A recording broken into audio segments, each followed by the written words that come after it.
Hello everyone, my name is Kuldeep Singh Rathore and welcome in GATE Wallah platform. Guys, आप सबको पता है आप लोगों के लिए काफ़ी ज़्यादा इन्फॉर्मेटिव सेशन आते रहते हैं गेट वाला के प्लेटफॉर्म पर, जिससे कि आप हर एक अपने करियर से रिलेटेड जो भी आपके पास ऑप्शंस है उससे पूरी तरीके से अवेयर रहो। गाइस, आप में से काफ़ी सारे ऐसे स्टूडेंट्स होंगे जिनका ड्रीम होगा डीआरडीओ और इसरो जैसे ऑर्गेनाइजेशन में जाकर काम करने का। तो गाइस, आज के इस पर्टिकुलर वीडियो में हम कंप्लीट बात करने वाले हैं डीआरडीओ वर्सेज इसरो, और यहाँ पे लाइफ, सैलरी, वर्क प्रोफाइल, किस डोमेन में वर्क करते हैं, क्या फैसिलिटीज मिलती है, उस सारे टॉपिक्स पे हम बात करने वाले हैं। तो गाइस, काफी ज्यादा इंटरेस्टिंग आपके लिए इंफॉर्मेशन रहने वाली है, और मैं आपसे भी जानना चाहूंगा अगर आपके पास डीआरडीओ और इसरो दोनों का ऑप्शंस अवेलेबल हो तो दोनों में से आप कौन सा ऑप्शंस आप अपने लिए चूज करोगे। तो गाइस, यहाँ पर अगर हम देखें तो यहाँ पर सबसे पहले डीआरडीओ के बारे में अगर हम बात करें गाइस, तो डीआरडीओ जो है Defence Research and Development Organisation के नाम से जाना जाता है, और डीआरडीओ जो है वो स्टेबलाइज हुआ था 1958 में। और इसको स्टेबलाइज करने के टाइम पर गाइस, आप सबको बताया कोई भी जो ऑर्गेनाइजेशन होते हैं,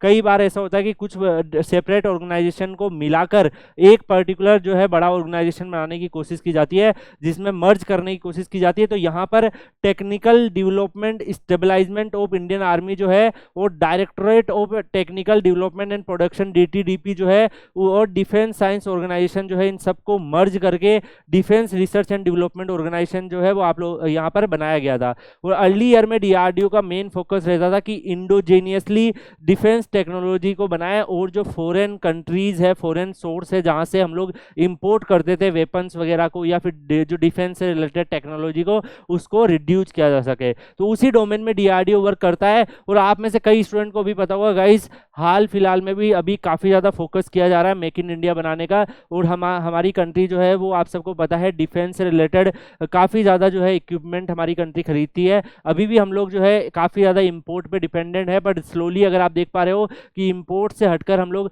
एक्सपोर्ट भी अब करने लगे हैं। बर्मोस एक्सपोर्ट होने लगी है, बहुत सारी और भी मिसाइल्स वगैरह, वेपन्स वगैरह, आर्टिलरी वगैरह जो है वो अब एक्सपोर्ट होने लगी है। इंडिया अब टॉप 25 एक्सपोर्टर में भी आ गया है। तो धीरे धीरे इस चीज में और ज्यादा ग्रोथ करने की कोशिश की जा रही है, जिसकी वजह से डीआरडीओ जैसे ऑर्गेनाइजेशन वहां पर काफी बड़ा रोल प्ले करते हैं। और वहां पे अगर डीआरडीओ में ऐसे रोल, अगर ऐसे चीजों पे फोकस किया जाएगा तो डेफिनेटली जो भी वेपन्स वगैरह डिजाइन होते हैं या मैन्युफैक्चर होते हैं, उसमें इंजीनियरिंग का भी काफी बड़ा रोल है। तो इंजीनियर्स के लिए भी ये एक अच्छी न्यूज यहाँ पर रहने वाली है। यहाँ पर अगर हम बात करें गाइस, जो ग्रोथ एंड एक्सपेंशन है, जो काफी ज्यादा डीआरडीओ ने एक्सपेंड किया है पिछले कई साल ईयर्स में। और इसके बाद अगर हम देखें, डीआरडीओ जो है वो काफी ज्यादा कटिंग एज टेक्नोलॉजी बना रहा है इंडियन आर्म फोर्सेस के लिए। और इसके अलावा aeronautics, electronics, armament, combat vehicle, engineering system, instrumentations, missiles, advance computing, simulations, life science, ये बहुत सारी चीजों के डोमेन में भी वर्क कर रहा है, और मिसाइल सिस्टम्स डेवलप करने की कोशिश कर रहा है। तो यहाँ पर डीआरडीओ एयरक्राफ्ट एरोनॉटिक्स में काम करता है, डिफेंस इलेक्ट्रॉनिक्स में काम करता है, आर्म्ड एंड व्हीकल में काम करता है। यहां पर आप देख भी पा रहे हैं guys, advance medium combat aircraft, Tejas light combat aircraft, इस तरीके से बहुत सारे जो डोमेन में अभी जो है डीआरडीओ वर्क कर रहा है, और काफी ज्यादा इंटरेस्टिंग जो है आप लोगों के लिए यहाँ पर जॉब रहती है। अगर हम डीआरडीओ साइंटिस्ट की वैकेंसीज के बारे में बात करें गाइस, तो गेट से यहाँ पे रिक्रूटमेंट जो है डीआरडीओ ने रेगुलर बेसिस पे लेता रहता है। आप सबको पता होगा गेट 2022 से, और यहाँ पे अगर हम देखें गाइस, गेट 2022 के हिसाब बाद में अगर आप यहाँ पर देखोगे गेट 23 और गेट 24, इन तीनों ही ईयर से अगर आप यहाँ पर देखोगे गाइस, तो डीआरडीओ ने अपना शॉर्ट नोटिफिकेशंस रिलीज किया है। 24 से भी जो है शॉर्ट नोटिफिकेशन आ चुका है, अभी उसका डिटेल एडवर्टाइजमेंट नहीं आया है, मतलब डीआरडीओ 24 गेट से भी लेने वाला है। यहाँ पर गेट 21, 22 और 23 में अगर आप देखोगे तो यहाँ पे 23 में ये रिक्रूटमेंट आया था, और डीआरडीओ में 3 ईयर की गेट स्कोर कार्ड की वैलिडिटी इन्होंने दी थी। तो 204 वैकेंसीज यहाँ पे थी। 22 में जो नोटिफिकेशन आया था उसमें 630 वैकेंसीज थी। तो गाइज वैकेंसीज का नंबर जो है वो काफी बढ़िया था अगर आप यहाँ पर देखेंगे। तो गाइज इसी हिसाब से 24 में भी हम देख सकते हैं कि यहाँ पर भी आपको इसका डिटेल एडवर्टाइजमेंट बहुत ही जल्दी आने वाला है।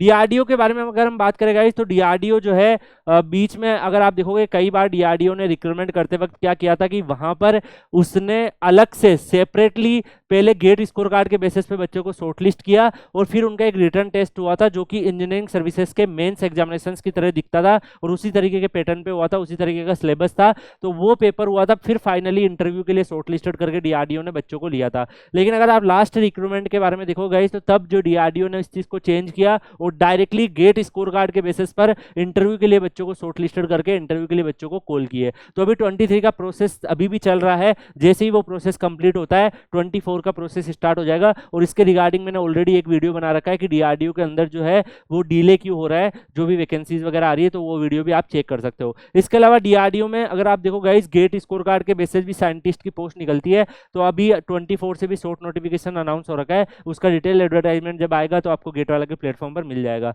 यहाँ पर अगर हम बात करें गाइस, पर्सनल इंटरव्यू ये आपके कंडक्ट करते हैं, जो भी स्टूडेंट शॉर्टलिस्टेड होते हैं उनका पर्सनल इंटरव्यू होता है, फिर फाइनल जो है वो आपका बेस्ड ऑन आपका इंटरव्यू एंड जो अदर क्राइटेरिया है उसके यहाँ पर फाइनल सिलेक्शन आपका हो जाता है।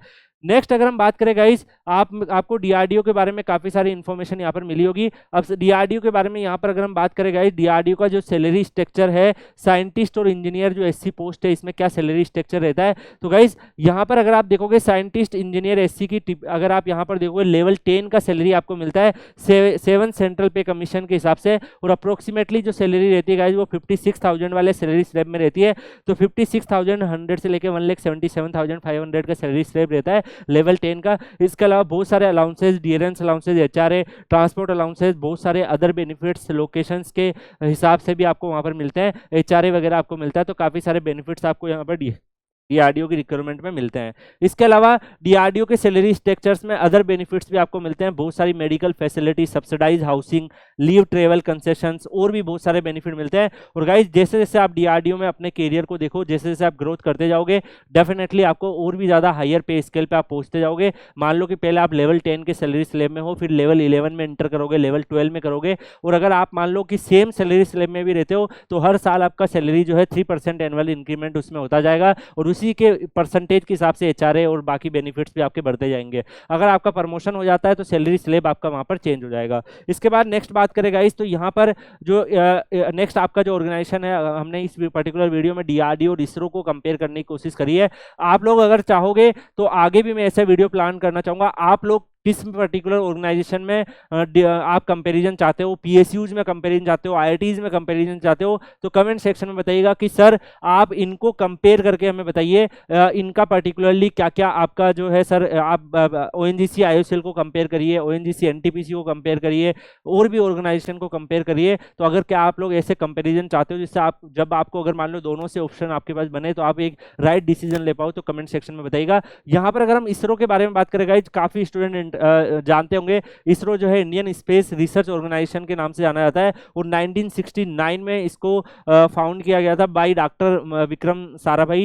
And if you talk about guys, काफी ज्यादा विजनरी साइंटिस्ट थे गाइस, इंडस्ट्रियलिस्ट थे, और इन्होंने इंडियन स्पेस प्रोग्राम में बहुत ही मेजर कंट्रीब्यूशन किया था। अर्ली फोकस अगर हम देखें गाइस, तो जो इसरो है उसने डेवलप किया था इंडोजेनियस सैटेलाइट टेक्नोलॉजी लॉन्च व्हीकल, जिससे कि हमारी जो डिपेंडेंसी है वो फॉरेन कंट्रीज पे कम हो जाए स्पेस रिलेटेड सर्विसेज में। और आप सबको प्राउड भी होगा गाइस इसरो के बारे में, इसरो ने काफी रैपिडली ग्रोथ किया है, और आज हम देखेंगे तो टॉप 5-6 जो स्पेस एजेंसीज आती है वर्ल्ड की, उसमें इसरो भी अपना नाम रखता है, और बहुत सारे मिशन चलते हैं, चंद्रयान चल रहा है, शुक्रयान प्लान हो रहा है, आदित्य L1, इसके अलावा मंगलयान 2, और बहुत सारे अभी भी मिशन जो है वो रेगुलरली चलने की कोशिश की जा रही है। इसके अलावा यहाँ पर अगर आप देखो गाइस, जो फर्स्ट सैटेलाइट इसरो ने लॉन्च करी थी वो आर्यभट्ट लॉन्च जो करी थी, जो कि 6 कंट्री थी, जिसका ओवन सैटेलाइट था। तो यहाँ पर इन्होंने ये जो सैटेलाइट ये बनाई थी, और अर्ली ईयर में इसरो का फोकस यही था जो मैंने आपको यहाँ पर बताया है। इसके बाद गाइस अगर हम बात करें गाइस, इसरो जो है किस किस एरिया में काम करता है, जैसे सैटेलाइट डेवलपमेंट हो गया, काफी ज्यादा सैटेलाइट डेवलपमेंट वाले एरिया में काम करता है।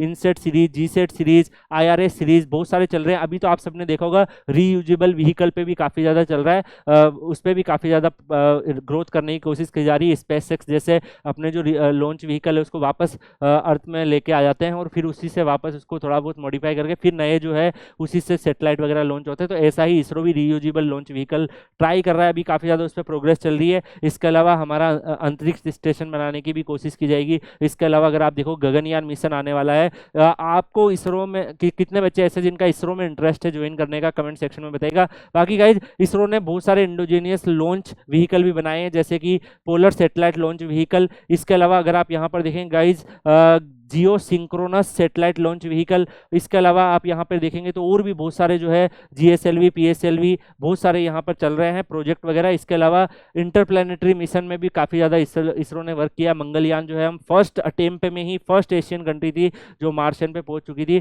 फोर्थ स्पेस एजेंसी थी जो वर्ल्ड में पहुंच पाई थी। ह्यूमन स्पेसक्राफ्ट प्रोग्राम भी चल रहा है, गगनयान। इसके अलावा इंटरनेशनल कोलैबोरेशन जैसे आर्किमिडीज अकॉर्ड आपने सुना होगा, तो ऐसे बहुत सारे जो आर्टेमिस अकॉर्ड और बहुत सारे प्रोजेक्ट के ऊपर जो है वो वर्क चल रहा है। इसरो ट्राई कर रहा है उन पर्टिकुलर प्रोजेक्ट में काम करने का। यहाँ पर अगर हम देखेंगे गाइस तो इसरो की जो सिलेक्शन प्रोसेस रहता है, तो यहाँ पर ये छोटा सा टाइपिंग एरर है, यहाँ पे 21 एंड 22 के थ्रू होगा। तो गाइज मैं आपको यहाँ पर बता दूं कि जो इसरो है उसने, अगर आप इसरो की रिक्रूटमेंट के बारे में देखेंगे तो इसरो ने वैकेंसीज जो है वो अपना रिटर्न टेस्ट कंडक्ट करके करवाई है। इसरो अपना सेपरेट रिटर्न टेस्ट जो है वो कंडक्ट करता है और उसी के बिहाफ पर जो है वो अपनी रिक्रूटमेंट करता है। लेकिन इसरो ने 21 और 22 में कोई भी रिटर्न टेस्ट नहीं कंडक्ट करवाया था, क्योंकि उस टाइम पर इसरो की में जो मेन पावर है उसको होल्ड कर दिया गया था और इंटरनली जो स्ट्रक्चर्स है उसमें काफ़ी ज़्यादा चेंजेस किए गए। फिर इन्होंने क्या किया, 23 के स्टार्टिंग में इन्होंने गेट से रिक्रूटमेंट निकाल दी थी 21 और 22 के बेसिस पे, जिससे कि जो रिजर्विंग कैंडिडेट है 21 22 में मिस हो गए रिटर्न टेस्ट नहीं होने की वजह से, वो लोग वहां पर पहुंच जाए। और उसके बाद 23 में ही अगर आपने देखोगे इसरो ने 2 सेपरेट नोटिफिकेशन अपने निकाले थे, जिसमें इसरो का सेपरेट जो है पूरा का पूरा प्रोसेस वगैरह चला था। तो in my opinion guys ISRO अपना सेपरेट रिटर्न टेस्ट कंडक्ट करवाता है। और अगर आप लास्ट ईयर के हिसाब से देखेंगे तो ऑलमोस्ट 368 वैकेंसीज आई थी सारी ब्रांचेज वगैरह को मिला के, जो इसरो के डिफरेंट 2-3 नोटिफिकेशन आए थे उनको अगर हम मर्ज कर दें। इसके अलावा भी यहाँ पर देखेंगे गाइस तो इसरो का जो एग्जाम पैटर्न रहता है इसमें आपके मल्टीपल चॉइस क्वेश्चंस आते हैं। इसमें 100 क्वेश्चंस होते हैं, टोटल 80 टेक्निकल होते हैं, 15 आपके जनरल एप्टीट्यूड के, 2 आपके यहाँ पर जो है आपके यहाँ पर 80 और प्लस 15 का मार्क्स के हिसाब से आप यहाँ पर देखें टोटल नंबर ऑफ क्वेश्चंस आपके यहाँ पर देखने को मिल रहे हैं। इसके बाद ड्यूरेशन ऑफ एग्जाम अगर आप देखेंगे तो यहाँ पर ड्यूरेशन ऑफ एग्जाम में आपका 2 आवर्स का 120 मिनट का होता है, मार्क्स एलोकेटेड 1 मिनट होता है। यहाँ पे 20 क्वेश्चंस और 80 क्वेश्चन का वेटेज होता है, तो इस हिसाब से आपका यहाँ पर रहता है। नेगेटिव मार्किंग अगर आप देखोगे तो 1/3 मार्क्स के हिसाब से रहती है और टोटल मार्क्स जो है वो 100 मार्क्स के होते हैं। तो नेगेटिव मार्किंग भी है, 100 मार्क्स का है, 2 आवर्स का ड्यूरेशन है, 1 मार्क्स हर क्वेश्चन के होते हैं, 80 टेक्निकल 20 जनरल एप्टीट्यूड के आपके यहाँ पर रहते हैं। इसके बाद अगर हम इसरो में साइंटिस्ट सिलेक्शन प्रोसेस में देखें तो रिटर्न एग्जामिनेशन के बेसिस पे भी और गेट स्कोर कार्ड के बेसिस पे भी लिया, जैसा मैंने आपने बताया। पर मैक्सिमम जो इसरो है जो फ्यूचर की रिक्रूटमेंट अपना गेट रिटर्न टेस्ट करवा के ही लेने वाला है, क्योंकि इसरो ने ऑलरेडी टेंडर भी आउट किया है, 24 में भी आने के चांस है या 24 के स्टार्टिंग में तो आ ही जाएगा। पर्सनल इंटरव्यू आपका यहाँ पर कंडक्ट होता है, इसमें भी आपको अच्छा परफॉर्म करना होता है, जिसमें आपकी नॉलेज, स्किल, सस्टेनेबिलिटी ये सब देखी जाती है। इसके बाद फाइनल सिलेक्शन जो है वो आपका यहाँ पर देखा जाएगा। तो फाइनल सिलेक्शन जो भी स्टूडेंट्स है उनका मेरिट बेस्ड यहाँ पर होता है। पे स्केल अगर हम बात करें इसमें भी आपको लेवल 10 का मिलेगा। और यहाँ पर अगर आप बेसिक पे के बारे में बात करोगे तो 56,000 वाले सैलरी स्लैब में ही रहेगा। तो यहाँ पे भी लेवल 10 56,100 से लेके 1,77,500 का सैलरी स्लैब रहेगा। इसके अलावा यहाँ पर आपको बहुत सारे बेनिफिट्स मिलने वाले हैं, जैसे पे मैट्रिक्स के हिसाब से बात करें तो आपको बेसिक पे is determined based on the pay scale. तो यहाँ पर बहुत सारे आपको अलाउंसेज मिलते हैं, जैसे कि आप यहाँ पे डिरेंस अलाउंस देख सकते हैं, हाउस रेंट अलाउंस देख सकते हैं, ट्रांसपोर्ट अलाउंसेज देख सकते हैं। तो जैसे HRA जो है वो आपकी सिटीज पे डिपेंड करता है कि आप X सिटीज में जाएंगे, Y सिटीज में जाएंगे, Z सिटीज में जाएंगे। तो XYZ सिटी डिपेंड करती है उस सिटी की पॉपुलेशन क्या है, वहां पर कितना एक्सपेंसेस होता है, उस हिसाब से आपके HRA का अमाउंट भी डिसाइड होता है। इसके अलावा बहुत सारे आपको अदर बेनिफिट्स भी मिलते हैं, subsidise housing, leave, travel concessions और भी आपको अदर बेनिफिट्स यहाँ पर मिलते हैं। तो गाइस आज के इस पर्टिकुलर वीडियो में हमने DRDO